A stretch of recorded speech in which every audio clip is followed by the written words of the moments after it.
Hi, this is Jason Fry, the basement guy with Healthy Basement Concepts, and today I wanted to show you this crawl space, which is really hard to tell in here, but these joists were sagging, they were broke in half, up against the foundation wall, in the middle some of them, the main beam, which is down this way, is failing.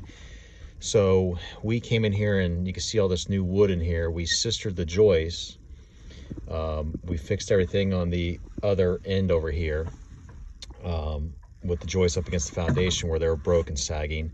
And then we built this 2x8, 3 wide. We put in what we call a supplement beam in the middle here, in between the main beam of the house, which is down this way, and the foundation wall, which is that way, to lift the center up. And it's basically adding another spinal cord, you know, for your body. Instead of having your main spinal cord, which is your main beam, having another spinal cord. It's like tremendously stronger doing that. We have these galvanized steel posts here to hold it up on concrete footers that we poured.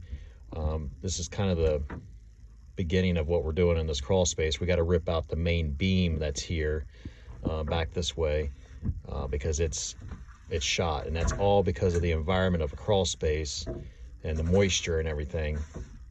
So a lot of work to be done here, but this is what has to happen sometimes in these crawl spaces when they're let go, and a lot of people don't realize it because they don't get down their crawl space. But this is what the environment of a crawl space, the humidity, the greenhouse effect I call it, that gets trapped down here, it gets in all the wood, and the wood starts dry rotting and getting wet and failing, and also water. So unfortunately for this homeowner, he's got to spend a lot of money just to repair the area and then fix the actual humidity and moisture problems. That's it.